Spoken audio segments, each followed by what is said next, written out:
We here, y'all, with another episode of Defying Legacy. Again, I'm your host, Theus Elijah McBee. And today's guest, we have Marlon Walls. All right. He's a rental car fleet owner, okay? A real estate investor, and he's also a podcast host. All right. So without further ado, what's up, Marlon, man? Appreciate you being on the show. I was good, Theus, and glad for you to have me, bro. Absolutely, man. We definitely going to tap into all those things that I mentioned. Obviously before we started recording, man, we already had a dope conversation, but leading into the actual recording, we're going to tap into it some even more. So if you could, man, just, introduce yourself and kind of let people know who you are and what it is that you do.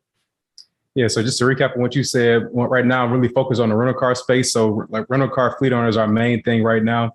Also, we've been doing a podcast called Money Monopolizers for the past 2 years now, almost 2.5 years. We have over 100 episodes on just teaching financial literacy to young minorities who haven't experienced any type of financial literacy or financial backing growing up, and now they need to be exposed to like different ways of building generational wealth. And then on top of that, also we do real estate. So that's kind of in a nutshell what I do. And we can definitely like get into any one of those because everything has a story behind it. For sure. And that's a solid big three. You're talking about car, real estate, podcast. That's a solid big three. So let's start off first with the car rental. How'd you get into that? So I would say the car rental doesn't happen without the podcast. The podcast is pretty much like the segue into the business, because before the podcast, we were big in real estate. And once the podcast came around, me and my co-host, we started interviewing different guests who were building different businesses and achieving financial freedom with different ways other than real estate. So we had people that did vending machines. We had people who did stocks, people who had snow cone businesses, rental car businesses. And we're like, okay, we've been doing real estate all this time, but now we're starting to see that there's all these other avenues and different ways to make money.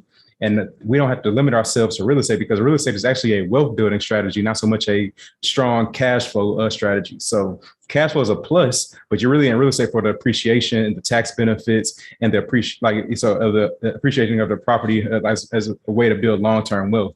So before you get to the long-term wealth building, you need to have some money to put into the wealth. Mm-hmm. So instead, from the podcast, we interview people who were in the rental car business, and that was like our sign to say, you know what, that's a good business venture to go into. So I ended up getting my first rental car in August of last year, August of 2020. And at the same time, as most entrepreneurs do, they see all these different business ventures because they haven't been exposed to anything before. And what they end up wanting to do is go into everything all at once. And I was pretty much no different. I tried the rental cars. I did mobile homes. I had a real estate. I tried to get into stock options. I was also trying to start my own personal app. I was all over the place. Pest control business, tow trucking business. I tried to do everything all in like the second half of 2020. That's I still got more on top of that, but I'm just leaving it at that. Yeah. That's how much I was trying to get into in 2020. So rental cars was just one of many.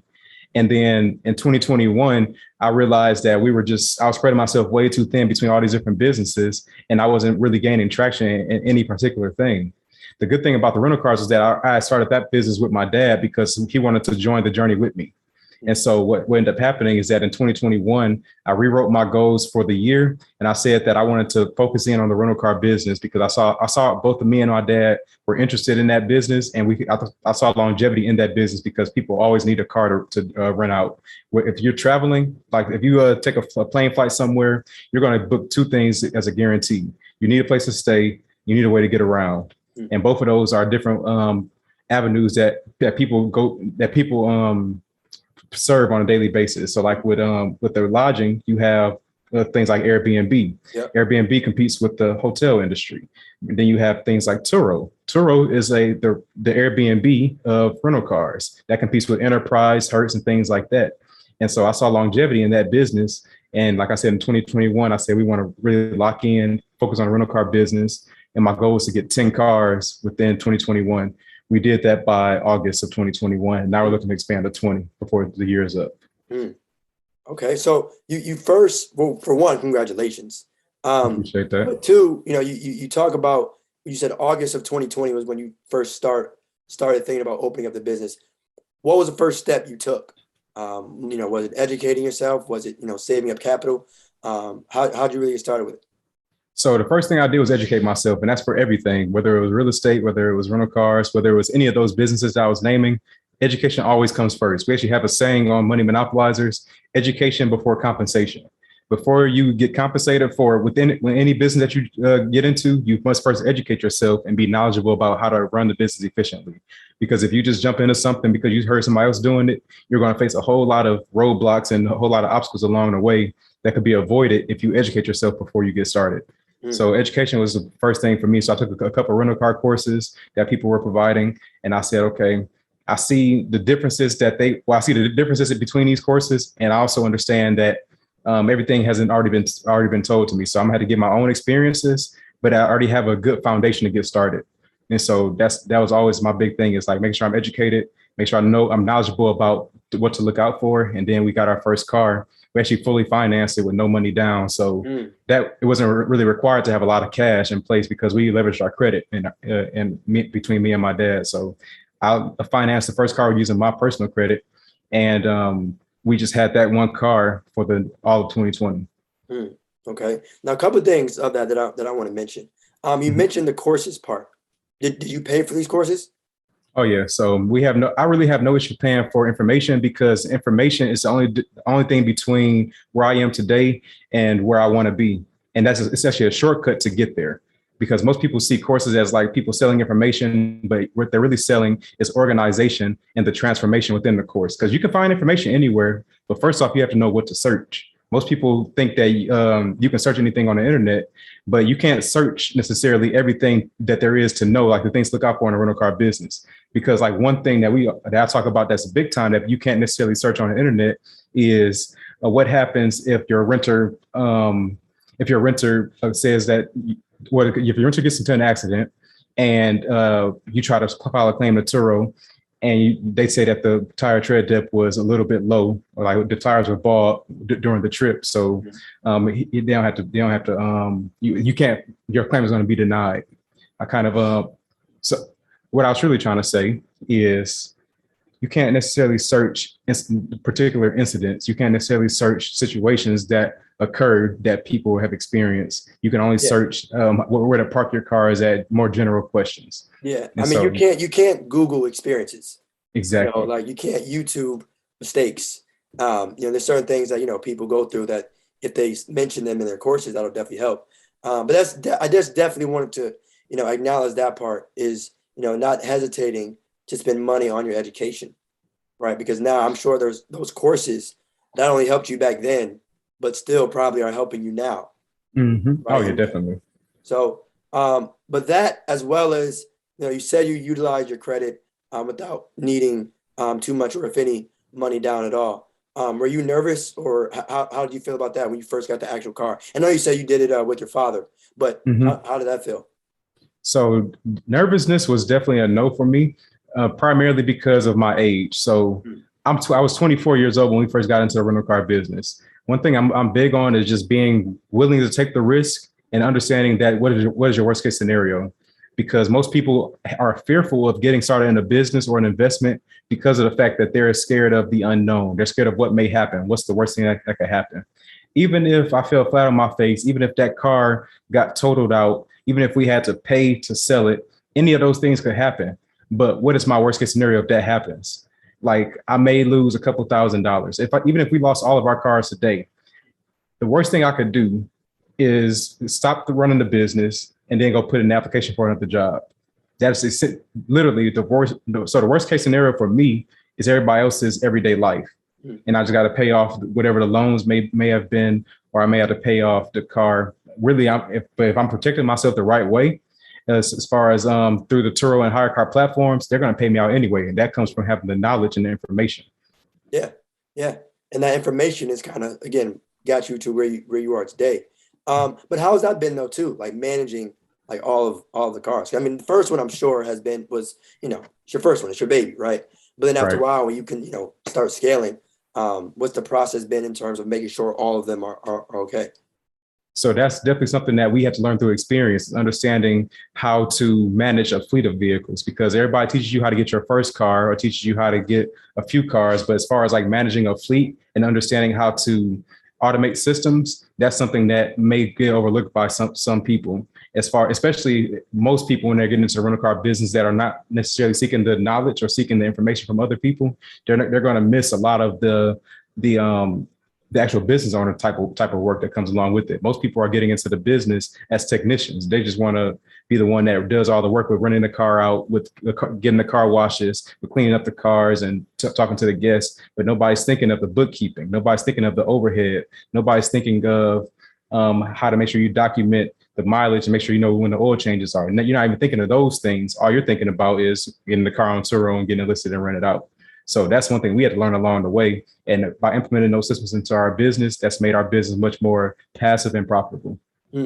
Yeah. And I'm sure that's a very good point. It's like people only acknowledge like the pretty, or they see, the Instagram pics and reels and TikTok stuff and all that, but not realizing that there's actual work that probably goes into, all of those different things. So how has it been? Like, obviously, maintaining a car is one thing, but maintaining a car that you plan on renting out to others is a completely different ballgame. So how's that been? So no, maintaining the vehicles, it's been fairly good for us right now. So one thing we pride ourselves in is the 5-star experience. That's probably our main thing. Our central theme of our business is giving everybody a 5-star experience. So when it comes to maintaining, we make sure that we clean up every car after every trip. As first and foremost, every car has to be with a full tank of gas, has to be spotless, has to make sure that we try to avoid any type of rim rash, any type of cracks or dents in the car. If we see those, we're going to take it off the market. We're going to either file a claim or we're going to go get it fixed ourselves. Either way, we want to make sure our cars are in tip-top shape before we go back out on the road, because that way the next person that gets it experiences the same thing that the other person experienced when they first got into the car. Yeah. How have the guests given you any problems? To be honest, we haven't had too many problems. Every now and again, you may get a couple people that want to bring the car back late. But one thing that really helps us out is that we have what's called GPS and kill switch trackers in our cars. And so we always are able to maintain control because we know where the cars are at all times. And if the guest is late or they're not responding to our messages, we can disable the car. And then guess what? They're going to be trying to reach out to you, and you ain't even got to worry about going to them anymore because they're saying, hey, man, the car won't start. Oh, for real? I didn't know that, really. I've been trying to reach out to you for the past 2 days. You ain't want to respond to me. But now you come running back. Yeah. That's the power of having control of your vehicle through those kill switch trackers. So you're able to always have control of your vehicle and you control the situation with your renters that way. Yeah. And so how does it feel though to know, right, that this is a way for you to receive, I guess, passive income? Like you would consider this passive income?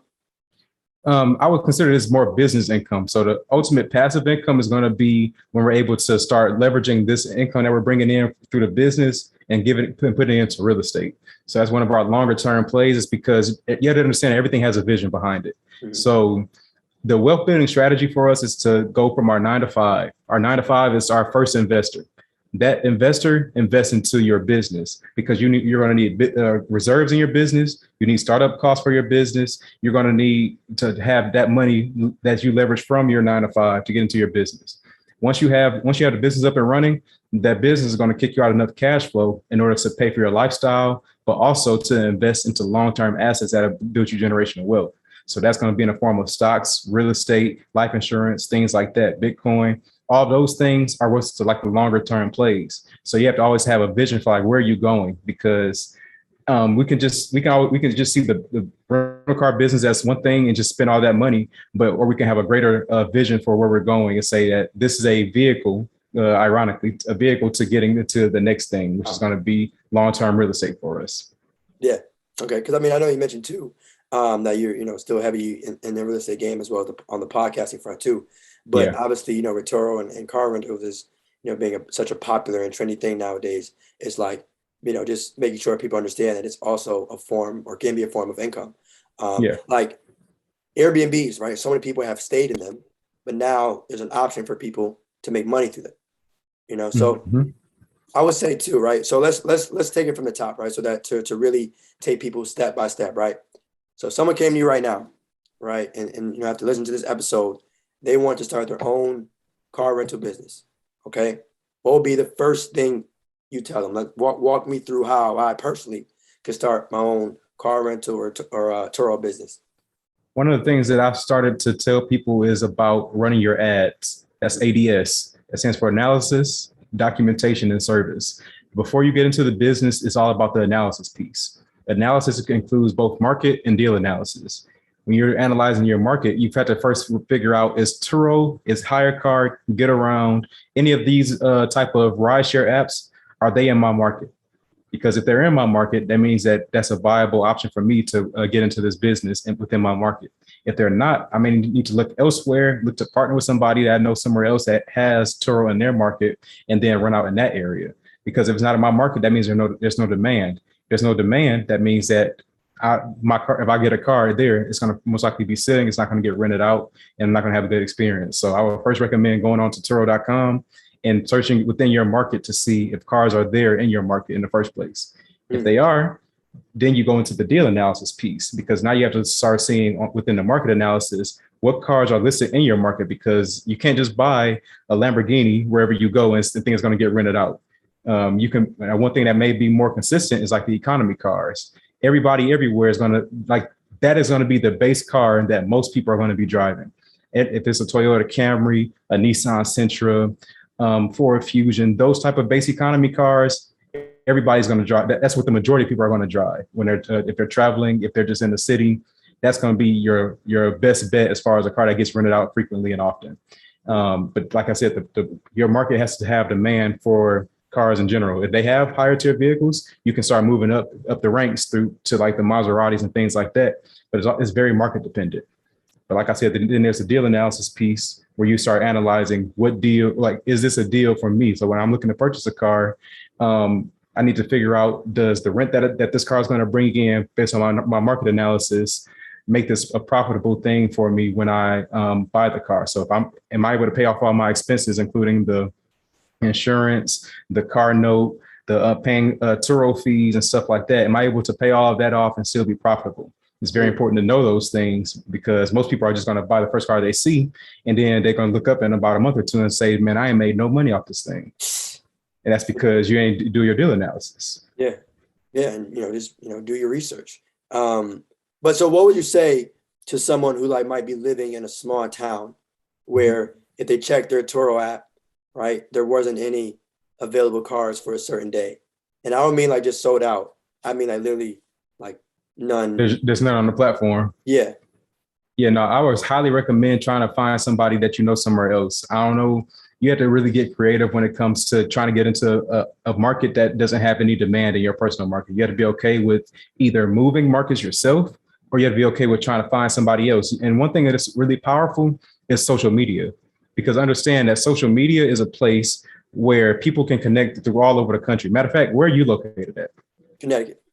You're in Connecticut. That's Northeast. I'm in deep South Texas. But we're able to connect with each other that way. And now we have a build a relationship up. And one thing that you can do when you connect with that person across the country is now you can form a partnership. What you can tell them is that you can find somebody that's knowledgeable about Turo or knowledgeable about rental cars in general. And you can go to them and say, hey, I don't necessarily have Turo in my market, but I know this is a great option I know that you're knowledgeable about the Turo industry or the rental car industry. And I know that I want to get into the industry to make passive income. So therefore, what we can do is joint venture or partner together, and I will provide the car to you, and you can include it into your fleet, and then you can run the business, and I'll take a passive check per month of X amount of dollars, whether it's a finite, like a certain amount per month, or whether it's a percentage of the profits that are made. You can look at it either way, and that's a way to get into the business without having it in your market. All right, yeah. Hey, be careful, man. You might just cook something up just now. I mean, that's definitely something, because I mean, to me, that's like thinking outside the box, right? When we talk about glass half full, glass half empty kind of thing. Because if someone naturally saw the app and saw that there weren't any cars available, they might think, well, damn, all right, I can't do this. Well, again, to your example, if you use social media and reach out to someone who you might see on social media doing their thing in the industry, that might be some. So yeah, you might be onto something with that. You might be onto something with that. One thing I always say about that analogy, glass half full or glass half empty, the glass is always full, just about the size of the glass. Cut the glass in half, it's a full glass again. So I'm always thinking optimistically, man. You got to. Have you always felt that way, just in terms of just being positive and thinking of having an entrepreneurial mindset? This has been a lot of growth and development over time, man. I would say that the person I am today is almost a 180. Not it's not necessarily saying 180, but I have evolved a lot from the time where I was maybe like 4 or 5 years ago. Because the beginning of my story, I knew nothing about financial literacy. I wasn't entrepreneurial at all, and like I was very narrow focused on like what I was doing, which was engineering and just like my schooling and things like that. But I was never like seeing the bigger picture of life and just thinking long term. So I highly encourage. That's why I'm so big on personal development. I'm so big on learning from other people, self education, education before compensation. All of those things are so important to me because I understand what it's done for me, and I know that that's what it takes to really have this type of mindset now. Like that's comes through transformation because you think one way growing up, but you have to transform your mind through education and getting things that you didn't have before, which is why these podcasts right here are so important. Yeah, yeah, definitely. And I definitely want to, talk to you too about the 9 to 5 and the engineering Mhm. after this. So, but let's say again, someone did their research, right, on Turo.com. They checked out their market. Now, what would you say is next? Is Turo in their market? Mhm. Okay, if Turo is in their market, like I said, the deal analysis piece is the next key thing. So if you've done your deal analysis and you know that your car will cash flow after you've paid for all of your expenses, including like and put away for repairs. After you've done all that, you know you're going to cash flow. Now you can proceed to buying your first car based on your deal analysis. If that car that you saw was like a Nissan Sentra, you ran the numbers and you saw that everything was good. Now you can go ahead and buy the car listed on Turo, which they walk you through the entire process. All you do is press list vehicle. They're going to tell you all the steps about getting it listed. VIN number, what's it called, license plate number. They're going to make, model, year, things like that, and they're going to just walk you and ask you all different questions about like what's your purpose of this being on this platform, what are you using this platform for, and like how long do you want your cars rented out. After you've done all that, then you just like optimize your settings, such as your daily rent price and all those things. And once you have it all that to complete it, matter of fact, it may be before you get it all completed, your car may already be getting rented out if it's a strong market for that particular vehicle. Because one of our cars, we had bought a Nissan Sentra. We were listing it. We were in the middle of like optimizing all the settings, and it got requested. Like while we like 2 minutes into us listing the vehicle, and that's how fast it happens. And then you realize that, man, I've never made money that easy before in my life. And once you have that first hit, you're like, yeah, I got to do that again. That's Yeah, where you start building a head of steam within the business because you see that it can actually work, and that what you were taught before, like going to school, getting the 9 to 5, working for 40 years, that's one way of making money. But then you realize that there's multiple ways of making money, and this is a very viable and lucrative option. yeah, yeah. That's big. I mean, when you talk about the speed at which you're able to make the money, it's a whole different ball game, right? Instead of just thinking of, all right, I got to work 40 hours a week to get paid, thinking about how quickly you might receive a payment through Turo or Mm-hmm. any of those apps.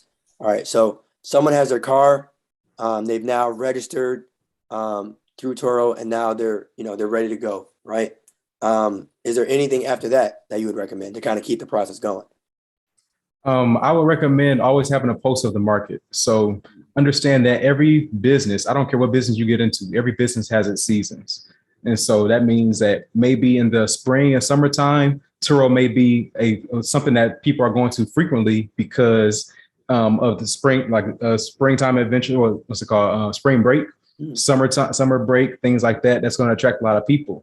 In August and September, you may not have as much traction on the platform, but in October, November, and December, at the end of each one of those months, is a special holiday. There's Halloween, there's Thanksgiving, there's Christmas. That's going to encourage frequent traveling between people. So you got to understand what makes the market tick and understand that your prices can fluctuate based on the demand in the market. And so Hmm. you have to keep all those things into consideration as you are on the platform for longevity. Because if you keep your prices the same all year round, you're going to just experience those dips and those ups, and you're not going to understand why. Yeah.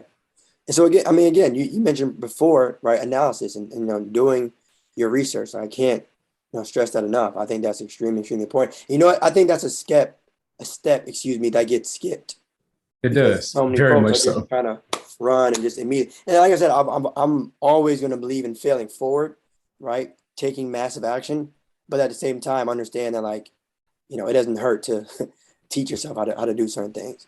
Um, Yeah, for sure. so after that, right, what would you say is a final step for someone that was trying to tap into the Turo game? Matter of fact, so I'm gonna go back to the ads method, running your ads. So documentation and service are the other two pieces that I didn't talk about. Documentation is making sure that you understand how the process works to be covered in the event of like an accident or any type of incidental that may occur. So one of the biggest things to talk about with documentation is the pre-trip photos. That in itself will dictate if you're going to be covered or not on Turo. Because like I'm going to go back to the example that I was talking about earlier. Imagine if you gave your car to somebody, they went out and were driving it through the Turo platform, and then they got into an accident. You file a claim on that renter to Turo, and the Turo is going to go talk to that person first and say and ask what happened. That person can tell Turo, man, I got into an accident, but I got into an accident because the tires were bald when the dude gave me the car. And then what Turo's going to do is come back and look at you as a person that was renting out the car. They're going to ask you, do you have any pre-trip photos showing the tire tread tip of the tire of the car? And you can have them or you can't. Or like if you don't have them, they're not going to cover you automatically. If you do have them and the tires are less than 4/32 tread depth, they're not going to cover you. That's the documentation piece. That's taking the pre-trip photos, understanding how to be covered in the event of an accident. That alone can wipe somebody out of the business because now Turo's not going to cover them. You may go to your personal insurance, and if you tell them that you're running your car out, they're not going to cover you because you're using it for commercial reasons. Mm-hmm. Now you're going to be sitting here with having to stomach a bill of multiple hundreds of thousands of dollars that you don't even have. So now you're going to be sitting here not knowing what to do next. That's why documentation is so important. Yeah. People sleep on insurance. Like, oh yeah, for sure.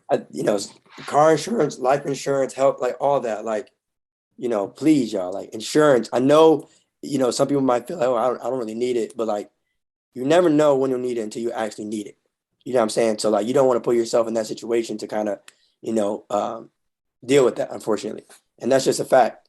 Because documentation, like paperwork is everything. Like you got to make sure you have that stuff. Those pre-trip photos are your way of ensuring that you get protected and that you don't have to go to your personal or your outside insurance in order to cover you in the case of an accident on Turo. Because Turo has a whole protection plan for you where you'll never have to use your own insurance, but you have to do your part. You have to document. That's why we talk about documentation.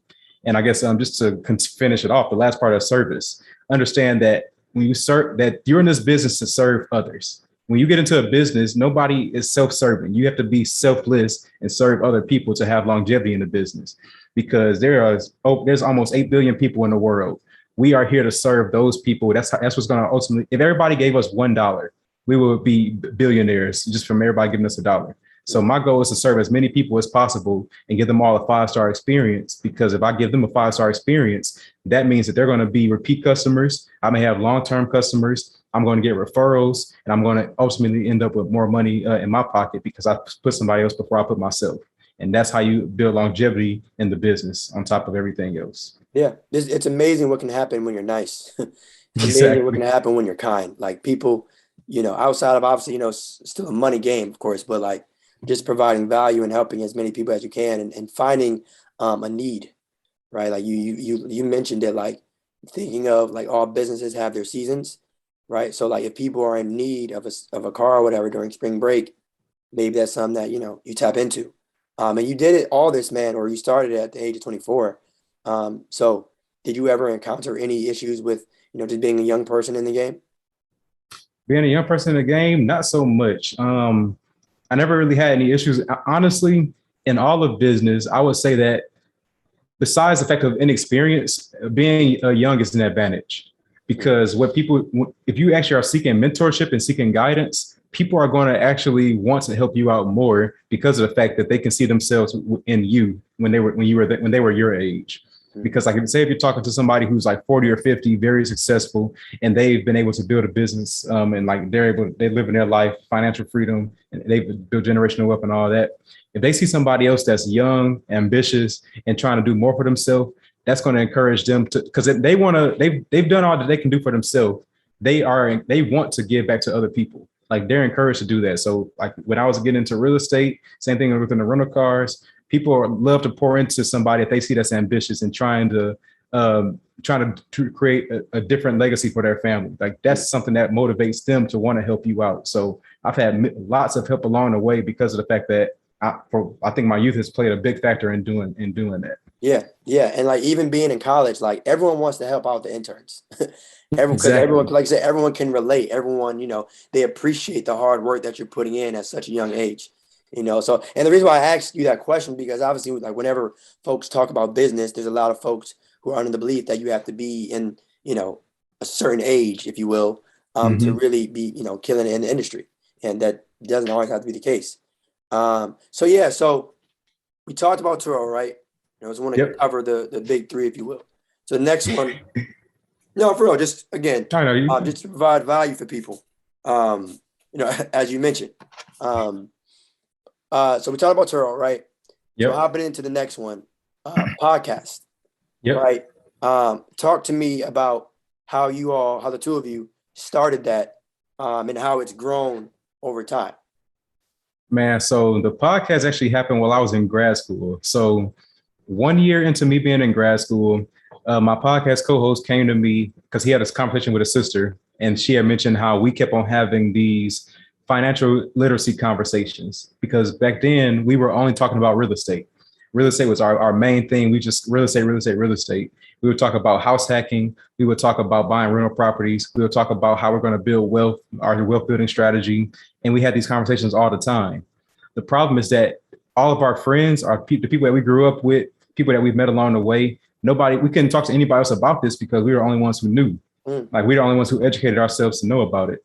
And so we were like, his sister had a great idea and said, y'all should start a podcast. All you're doing is having the same conversation, except with a camera in front of you now. So now you can start helping other people out that will also be encouraged to like do more for themselves as well. And so he brought the idea to me, and me knowing him, he's like so gun ho go get it. I know that if I say no to this, I'm probably like he's gonna do it regardless. So I'm like, I don't want to get left behind, but at the same time, I'm in grad school, meaning that I have class, meaning I have research, I got to write a thesis, I got to do all these things as a grad student, and then on top of that, we're doing real estate still, and I got to add a podcast to my plate. So I try to take a limited role in the beginning, and but I really wanted to get started. So we ended up buying all of our equipment.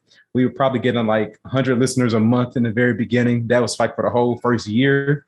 And it was just about being consistent, continuously putting out content, because we have seen our other friends that we had that started their own podcast, got to episode 3 and it's like, oh yeah, I'm good. So literally in the very beginning, our biggest goal was to get to episode 4, just because we started other people were not consistent enough to get to episode 4 themselves. And we knew we couldn't call ourselves a podcast until we at least got there.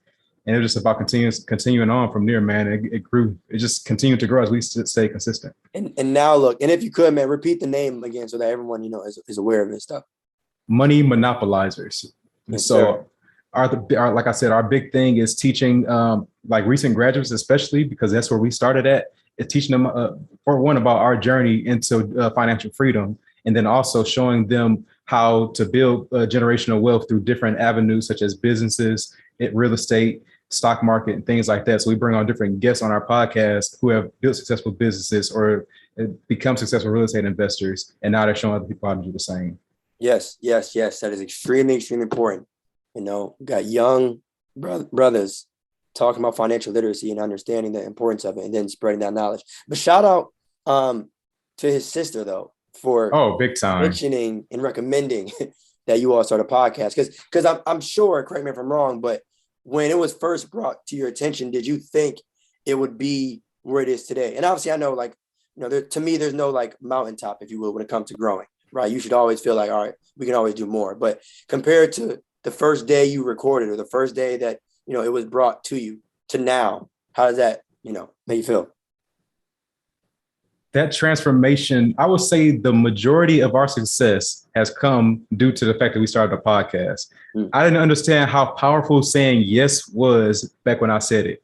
I just didn't want to get left behind on the podcast journey because I was like, that sounds really good, because we got our start in real estate because we were listening to podcasts. So I knew the value that podcasts had, but I just didn't, I had such a high workload that I really didn't want to get into it at the time. But that was the easily, hands down, probably the best yes I've ever said in my life, because that has propelled us to so much more, like beyond just like the consistency of having episodes. We've gone through personal development. We've gone through transformations. We've had built connections through our guests. We're able to go almost anywhere in the country now, and we know somebody who's built like a very strong foundation of success, where we can connect with them, we can connect with their community, and we can continue to grow through other people. And just because they continue to pour back into us, and we can also continue to pour back into them. So it's been a great relationship that we've been able to build. That's been priceless. Yeah, the networking to podcasting is probably the element that I didn't realize was probably like one of the biggest benefits. It's like, you know, you get people on the show and stuff, you know, you start to talk to them about their experiences, and then you realize like, oh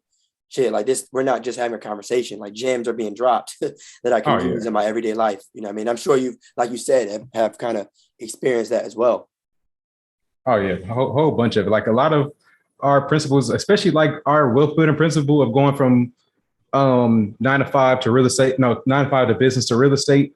That was something that we developed through the podcast, because before it was just 9 to 5 funds, real estate, and that was all we had. That business aspect of it, we didn't find that out until the podcast. That's the same thing with other things like Bitcoin. Same thing like with life insurance. We've learned those things through the podcast. Stocks, I didn't know what the sort of stock was when we started the podcast. Really, like I had so much to still learn, because we just focused so heavily into real estate that everything else was just noise. But bringing people on who were experts in their field, that really helped us out with expanding or broadening it out our mind and trying to venture out into the other things. Yeah, but you know what? That's inspiring, and there's a lesson in that too, right? Like you said that you all were killing it in the real estate game, and that's the industry that you all had in the beginning. But like, I always say, like, I'm not a person who believes that like you have to be great at everything. You know, I mentioned this before in a previous episode, but like, you know, if you're good at something, but then you know other people who are good at something, / you have a podcast, right? And you bring other people on that talk about a specific topic, and makes your life a lot easier. You know? Yeah, man. So, that's one thing we learned, is that you don't have to, like you said, you don't have to be an expert in everything. You can actually solidify your name or your brand in one space. And as you continue to network with other people who've built successful businesses in their space, like I said earlier, you can partner with other people. One thing that one thing our community lacks is being willing to work with other people. Like we always want to get it. We always want to get mine. Like when I was playing football, there was one phrase I used to hate that all of my teammates said. They're like, bro, I'm just here to get mine, bro. I hated that saying, because that just pretty much saying, I don't care about nobody else that's around me. I'm only here for me. And that's such a selfish mentality that prevents us from going far, because there's a saying that says, if you want to go fast, go alone. If you want to go far, go together. And that resonates with me so much now, because man, I see endless possibilities because of who we know, not necessarily what we know. Yeah. And it's like, it's so amazing, man, especially, you know, in the era we're in now. You mentioned this before, like I'm in Connecticut, you're in Texas, like you can network with the power of social media and technology. Like the information and the people and the resources are out there. You know, you just got to take advantage of it. But talk to me too about how you guys kind of grew your podcast into, you know, from the first, what year did you all start? May of 2019 is when we started. You said May of 2019? Yep. Okay. And to now, it's about correct. 2.5 years. How has the growth been? And I don't just mean like in terms of numbers, but how have you all been able to build and remain consistent? That's a great question, man, because I would say one of my biggest gifts is consistency. Because I think me and my podcast hosts work really well together, because of the fact that we have personalities that complement each other in this space. He is like, from the very beginning, he was always the visionary, like the person that saw something that we could get into, that he saw like that could potentially become something bigger. So I would probably have never been the person that says, let's start a podcast. That would be something that he would do. But at the same time, he even said on episode 100 of the podcast, if it was him that was doing it by himself, if I had said no, he wouldn't have got to episode 100 as fast as we did. That's because of the fact that I was always the one reaching out to guests, making sure we had somebody scheduled for every week, because he understood, like, I would, to be honest, we would probably have done an episode every single week from the beginning if it was all up to me, because I'm just that consistent, and I love committing to something and staying the course, because I always believe that the current numbers that you see are not necessarily the telltale sign of how you're doing, because it's just about, matter of fact, it's a great analogy about hitting a stone. Like, if you continuously hit a stone over and over and over again, it may not look like it's like just doing anything, but it's going to take one particular hit that's going to just slice it in half. Yeah. And you're going to think that nothing was happening for the first 1,000 hits, but that 1,001 hit, all of a sudden your podcast is going to spike, or that stone is going to crack. Your podcast is going to spike. And that's exactly what will end up happening to us, because it takes one interview, one person to share your content for you to just grow exponentially, with just almost overnight. But all the build up to it is really what was important, because now when everybody comes to your page, they see a whole sea of content that you've been putting out all this time. They can go back and look at 50 episodes before that and be like, bro, they've been dropping gems. Like, I'm rocking with them now because I see what they've been doing. But if you only have 2 episodes, they don't have enough to consume to build that know, like, and trust factor with you. And so that's why it's so important to stay the course, regardless of the numbers that you currently see, and don't be discouraged. Yeah. So did you all, like, originally, did you all have a plan of, like, all right, we're going to post once a week? Or, like, just, was it, I take that as a no. No, we did actually. The problem is that we were so inconsistent in the very beginning when it came to the posting, because it just, like, I told you, for me, I had grad school that I had to worry about. So I think I tried to get like 1, maybe 2 posts out a week. And if anybody's willing to scroll all the way back to the very beginning, you will see the transformation of our content on the Money Monopolizers page, because we started off posting infographics that pretty much just had general financial literacy topics, like how to get out of debt, talking about how to, like, build your credit up. We had just general things like that. But what it took was for us to learn who our audience was, and really start and understand also who we were attracting to our page, because we will also be posting, like, a lot of celebrity videos where a celebrity will be talking about some type of financial literacy topic, and it would, like, have a great message. And, like, it sounded really good at first, like, because that would get a lot of engagement. And then we started thinking about it and said, we bring on Eric Thomas to talk about, let's see, I think he was talking about how to build wealth and not necessarily taking your parents' advice. It's a great video. At the same time, though, after somebody sees that video, what's their call to action? Like, what are they inspired to do from there? We're trying to build a podcast up. If they see that Eric Thomas video, they're going to be like, man, that was a great video. I'm going to go check out Eric Thomas. That's a cool dude right there. Versus going to check out the Money Monopolizers page, because it had nothing to do with Money Monopolizers. It was just, it had our little brand at the top and bottom, but it's really shouting out somebody else. And now they're going to go check out that person. So now we had to learn through experience what type of content was going to actually be beneficial to our platform and us building. And so now you start seeing that evolution if you go back and, like, see the types of content we've been putting out. So basically promoting your own content as opposed to just recycling things that have already surfaced on the internet. Exactly. So we're putting out more of, like, what we do and how we can help our community, how we can serve our purpose. Yes, your purpose.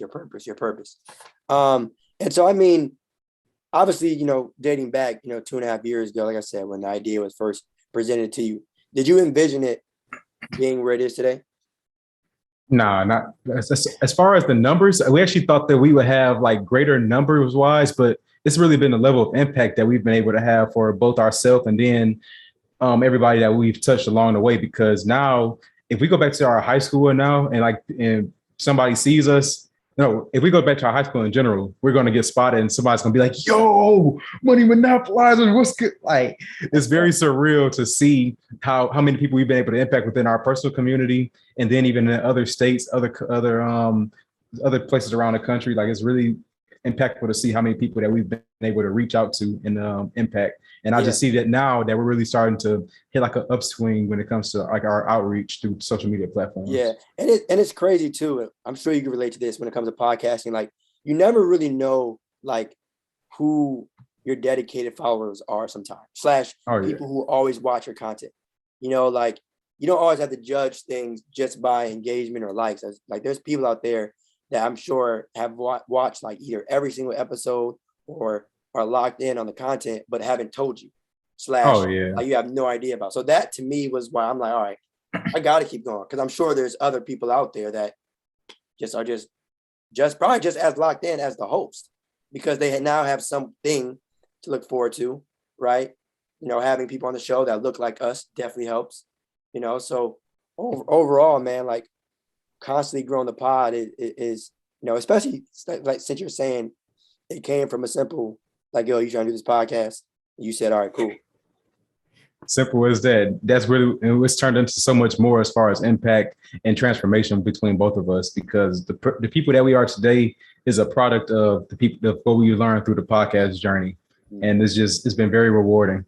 And I owe a lot of who I am today to the podcast. Yes, sir. Yes, sir. And what were we, 22, 23 when it started? Yeah, I think I was just getting ready to turn 22. I think, let me see, that was 2019. I was born, so I was getting ready to turn 23. So I was 22 going on 23. Yep. Yeah. Wow. Yeah. Starting a financial, literacy podcast at 22. But again, even that though is an example where I tell people like your age, don't let the fact that you're young. That's a great point, because one of my biggest preconceived notions and fears was that we were out of topics to talk about, because we had so little experience as far as the financial freedom for financial literacy journey. Like because in all honesty, I think we got to episode 9, and then we took like a few week break because we ran out of topics that quick. Damn. But but I forgot what episode it was. Maybe episode 14 or 16, we had our first guest, and then we realized that we could start learning a lot more through bringing on guests on the podcast, and we started to seek out more people to come on along with us. But now through that journey, now we have a lot more to talk about, because we're a lot more knowledgeable about our field of business, as well as just within real estate or just general entrepreneurship principles. Yeah, that's definitely dope in terms of like, I didn't know it was up until like episode 14 or 15, or I think you mentioned where you had your first guest. But fortunately, it took a minute. Like you have you have 2 co-hosts, right? Like, so you guys can kind of have a conversation with just you two, as opposed to relying on a guest because you're doing the podcast solo. But what would you say again to someone who, we'll put it like this, what would you say to someone who wants to be better in the financial literacy space, but isn't surrounded / doesn't have the friends that might, want the same thing? Because I think you mentioned before how that was something that you had to deal with.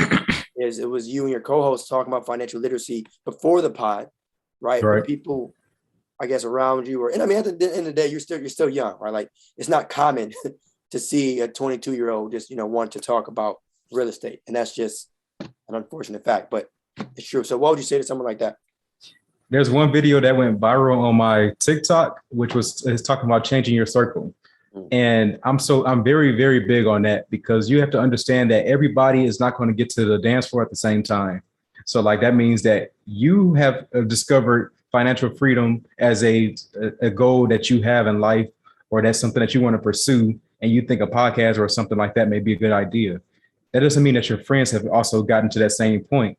And so it's okay for them to not want to go at this moment, but they also may just miss the train. Like, they may not get there when you're telling them to, when you're telling them about it. So what you need to start doing is just start changing your circle, not necessarily saying kick them to the curb, but continue to expand. Just like you reaching out to me through social media, now you're in my circle. Now we can collab. We can talk about different events that we can host and things like that, all through reaching out to somebody through social media. I'm telling you, that's truly a cheat code, because any generation before us did not have the opportunity. But now in this generation, we're going to use excuses of, oh, I don't know that person, or it's going to be a cold approach. Man, I need to know them. Man, The only bad question is a question that doesn't get asked. So if you just reach out and say, hey, would you be willing to start? Like, you don't even have to start off saying you want to do a podcast together. What if you just did the first 5 or 10 episodes by yourself? Because if you are interested in financial literacy, that probably means that you know a little something that you can share with somebody else. Because because of the fact that you are interested in the first place means that you might know one or two things that you can teach somebody that knows nothing about the industry, about financial literacy or financial freedom, generational wealth building. You have an audience, whether you know it or not, because you saying anything can help somebody. You may be at, if there's A to Z, you may be at level C, and you can help somebody at level A or level B. And you have to be okay with that. You don't have to be at level Z to help A through Y. You can start where you are. Yeah. And the way I look at it is like somebody needs your services. Like somebody out there needs like what you're good at. You know what I'm saying? Exactly. So like you mentioned before, there's billions of people on this earth. You're not going to be able to help everybody. You're not. But there's people out there that do need you. So you just got to focus on those folks that, you know, will support you and I would say like even going to areas that people, you know, are interested in the same thing as you. You know, like when we talk about financial literacy, obviously we're both, you know, advocates of that, but it's like it happened, you know, or at least we were able to connect through social media. Simple DM, you know what I'm saying? It's turning something much bigger. You just never know. Just by being willing to put yourself out there, say what it is that you do, and say how it is that you want to be of value to the community, and how you want to start impacting. And people are going to latch on to somebody who has a vision, whether it's already started or whether it's already like off the ground and full fledged. If you have a vision for where you want to go, people are going to be attracted to that. And so you have to be able to first know it for yourself, who it is, like what it is that you do, who you serve, and how you differentiate yourself from everybody else. Facts. And the key thing to understand about differentiation is that you being you differentiates you from anybody else, because nobody else in this world has your story to tell. Nobody else has the same exact perspective as you. So you can bring something that nobody else can, and you need to discover how you can portray that the best way possible. That's a fact. There's only one you on this earth. That's the way I see it. Right. That's a very good point. Don't try and be like nobody else. Like, listen, there's very few ideas in this world that haven't already started / been about. Right. Like, it's going to be very, very challenging to think of something new and try and reinvent the wheel. And that's okay. You know, like you don't got to always hit home runs. Like just think of something that to me is like, think about what your friends or your community might need and, you know, go from there. Like podcasting. Great example. There's millions of podcasts already out, but at the same time, the podcast industry is still so new. Think about the radio. How long has the radio been out and people been listening to the radio? That's been hundreds of years now. Podcasting just started. The word podcast just formed in 2004. That's only been 15 years. No, not 15, but 17 years now that podcasting has even been a thing on this earth. And so there's still so much room to grow for podcasting, and still majority of people don't listen to podcasts on a daily basis. But understand that it's growing over time. People are getting $1 million podcast deals, such as like Joe Rogan, for instance. They are signing big time deals now because the people that are signing these deals, they understand where podcasting is going. They see this as an evolving industry that is just barely being tapped into. So you're going to look back 10 years from now and you think that it's a lot of podcasts now. Wait until 10 years from now. I mean, just wait, because it's going to explode. And it's like owning Bitcoin back in 2009, as opposed to trying to get in right now. You're buying it for $500 and it turned into $50,000, as opposed to trying to get it today. And there's still room for that to grow as well. That's a whole other conversation. But that's where podcasting is right now as well, though. But podcasting is still that new. Yeah, and that just goes into the point of like starting. Right. The sooner you start, the better. That can be applied to like majority of things in life. Investing, trying to start some. Like the sooner you start, the better. You know, don't wait. All right. But so we talked about Turo. Right. We talked about podcasting. I'm gonna jump into real estate real quick. Sure. So how did you kind of get started with that? Like what was the motivation, I guess, behind getting into real estate? Now you go all the way back to the beginning of the story. Like we pretty much I think you actually backtrack. I went from like the middle to the beginning. You started from the end to the beginning. You actually walked backwards. So because it actually went from real estate to podcast to rental cars. You went from rental cars to podcasting to real estate. That's good though, because I'm sure at some point somebody's going to ask you, or most people would ask you to start from the beginning. You talk about being different. You separate yourself, man. That's what's up. Talk about being different. There you go. That's how we make it different on this side. Yes, sir. So real estate started because of a whole story about me leaving college and going into the workforce. So as a college student, as an undergraduate student, I was a 4.0 student in engineering physics. Like in the classroom, 4.0 meaning every semester throughout my 7 semesters at the university, I was a 4.0 student. And that was in it, like I said, an engineering field where people usually don't make 4.0s. They usually barely get by with like C's. At the same time, I'm also a student athlete, meaning that I was on a football team. I was actually a starter as a safety on the football team. So people looked at me in the athletic department and all around campus as if I was this larger than life figure that everybody should should aspire to be like. They're like, bro, if you have a question about psychology, if you have a question about how to cook, if you have a question about dancing, talk to that dude right there. I don't care. He knows everything. I didn't know all of that by any means. Like I knew, but little did I know is that I didn't understand how little I knew until I got into the workforce. Because as a college student that played football, I was always playing football in college. I played football in high school. I played football in junior high. Football is not just a full-time job, it's an all-time job. Meaning that you have spring ball, so you don't really get spring break because you got spring ball. You barely get summer break. You might get like a 2 weeks or maybe 4 weeks off during the summer. Really, no, it's not. It's not 4 weeks. It's 2 weeks in the summer before you get back to like practicing and like weightlifting and stuff like that. Even during the winter time, you still maybe get like a month off at most. So all year round, you're always doing football. So I'm saying all that to say, I never had a full-time job until I graduated college. So this is my first full-time work experience in college. And 2 weeks in, like this, so this is January of 2018. 2 weeks into my full-time job, I get this thing called a paycheck. I've never got one of these before as far as like a full-time employee. So that's an engineering check. And I'm like, oh, this is going to be nice because it's a direct deposit that came into my account like early Friday morning. I wake up on Friday. I'm super hyped. I'm excited about what's going to happen today. Unfortunately, so I'm very money savvy. And so I always wanted to see like where my money was, like how it looked. So I wanted to see what my pay stub looked like. This is my first pay stub. I want to see how that looks in its totality. So I log onto my computer when I get into work first thing in the morning, and I see my pay stub, and the top line item says this thing called that I never heard before. It's called gross pay. Like, all right, gross pay. That looks like a lot more money than what I got in my account. What happened to my money? So now I got to investigate because like I said, money savvy. I got to know who took my money. So now I start looking through my pay stub. And I'm like, I see something.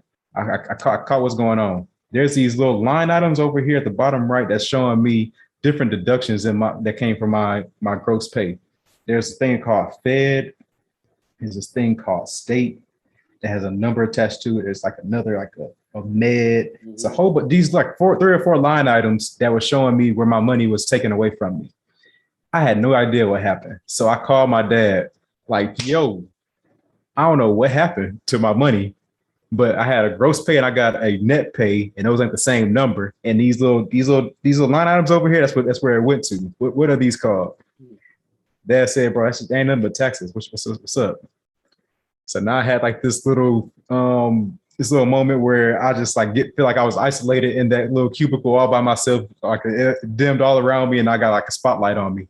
Now I'm thinking to myself, for the past 7 semesters, past 4 years, basically, people have looked at me as like this larger than life figure that everybody wanted to be like, that they thought knew everything.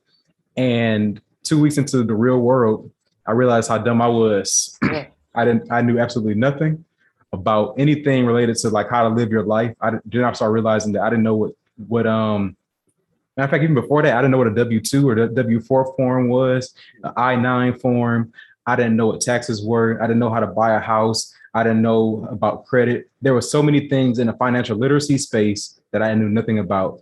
And so at this time, Alex, that's my podcast co-host, he was also like graduated at the same time as me, and we both got into corporate America at the same time. I was telling, we started having more conversations. And when I told him about this particular incident, he said, hey, man, a lot of things that we just didn't know growing up, it's actually in this book. It's called Rich Dad, Poor Dad. Rich Dad, Poor Dad was literally the game-changing book for me. But at the same time, I had never read a book ever since I don't know what age I was, but 8th grade.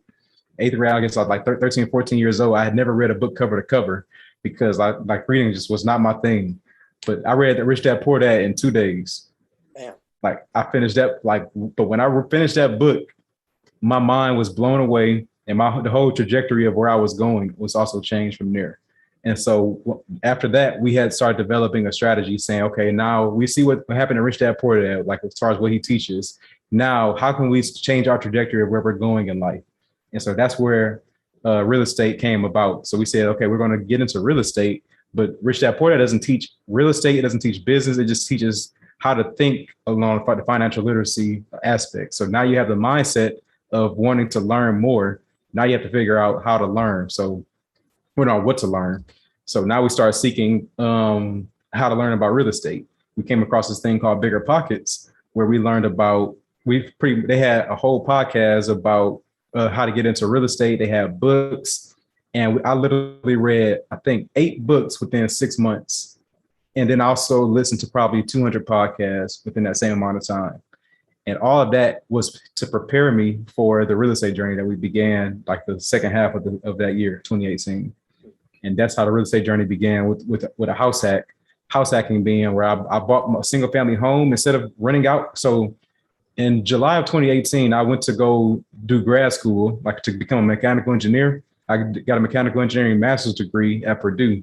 But when I moved out there to Indiana, I didn't want to rent out anymore. I didn't want to like rent an apartment. Instead, I wanted to buy a house because I learned about house hacking through Bigger Pockets. House hacking was where you buy a single family house and rent out the bedrooms and live in one bedroom, or you can buy a multi-unit, live in one unit and rent out the other units. So I bought a single family house that was 4 bedrooms, lived in one bedroom, rent out the other ones. That paid off my mortgage, that paid my utilities, and I was able to live rent-free and start building wealth that way. And that kind of started that journey for real estate. There you go. I mean, when you think about it, you went from not knowing what gross pay is to I'm just saying, but that's a, you know what I'm saying, that's a good thing. You know, there's growth in that. You know, and even when you mentioned, you know, Bigger Pockets, the idea of like, you know, continuing your education outside of the classroom. And you understood, you know, at an early age that the information is there and you can take advantage of it.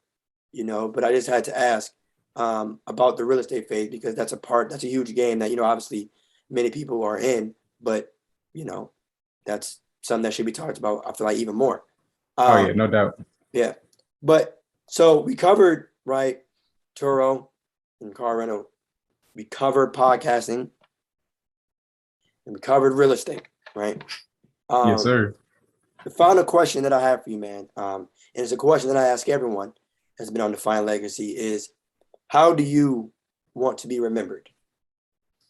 That's a great question, man. How do I want to be remembered? I want to be remembered for impact. So I want to be able to impact as many people as possible because I understand where I was back in January of 2018 when I was trying to figure out what gross pay was. I remember being at that point. And what I understand is that that's not taught in schools. That's not taught in your household if your parents didn't know about it. And that's a foundational reason why people don't know about this until way later in life where they never experienced it at all. So one thing I want to do is beyond just like the rental cars, beyond real estate, I want to just be able to impact people to aspire for more for themselves because since they never learn about real estate or learn about businesses, they never think that they can achieve wealth for themselves because all they see is what they've been taught, which is go to work, go to school, get a 9-to-5 job that has great benefits, and then retire and live a modest lifestyle. That's the most that they can see for themselves. But what I want to truly encourage people to do is be able to see beyond that. See the dream lifestyle that you desire in life, and don't be afraid to go pursue it. Because my podcast co-host actually said somebody told him one time after seeing our success, they said, "Man, y'all are different. Y'all actually go after your dreams." That's how most people think. Yeah, but that's crazy to hear, I bet, because it's like you would think, well, damn, doesn't everybody? But No, like, but some people though need that. You know, like some people need to see, again, representation matters. People need to see like people like us, you know, having these podcasts. It makes it even more real. You know what I'm saying, for folks, that it's not just, all right, a certain type of people that's doing this, but like, you know, providing value and just showing folks that it's doable. But yeah, man, so if you could, right? Plug in all your socials, plug in your podcast. If you're selling a course, run it up. You have your IG, everything. Feel free to go crazy with the promo, so where people can follow you and stuff. For sure. The place you're going to see me the most at is going to be on Instagram. It's going to be Deuce Walls. That's DEUCEWALLS. I'm also on TikTok, Twitter, and Facebook is just Marlon Walls. You're going to follow the podcast. That's Money Monopolizers, MONEYMONOPOLIZERS. That can be found on Twitter or Instagram.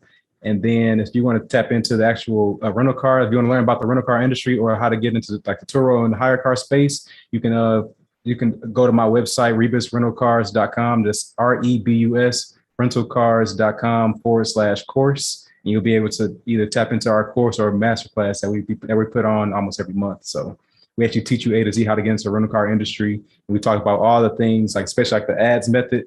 All that stuff we go over in detail, analyzing your deal. We have a whole deal analysis spreadsheet where we can analyze a deal from A to Z, and we can know before we go to the dealership what our bottom line number is, and we can leave with confidence where we're not going to overpay for a car. Yes, sir. Yes, sir. Yes, sir. Yes, sir. Yes, sir. Yes, sir. All the promo and the marketing, man. Off rip one, man. Thank you for being on the show. Definitely, felt like you had a dope story that the world should know about. I think I speak on behalf of all of our Defiant Legacy listeners that we definitely appreciate you for being on the show.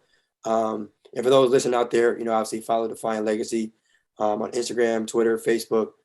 Subscribe, on YouTube, Apple Podcasts, and Spotify. And do you have any final words, I guess, that you want to leave our lovely audience with today, man? Biggest thing we talk about on our podcast is taking action, because you will hear podcasts like this. You will hear podcasts like you've had in the past, and people are just get dopamine hits from the first time hearing it and be like, yo, that was a good podcast. All right, time to go watch some TV. And just they will hear something that could be life-changing, but they never take action on it. So they hoard information. And that's why the richest place in the world is the graveyard, because of the fact that it has a lot of people that had big dreams that never pursued them. And so there's just a whole bunch of minds that have ideas but they never pursue. So my biggest thing is take action on what you hear and pursue your dreams, like most people don't do.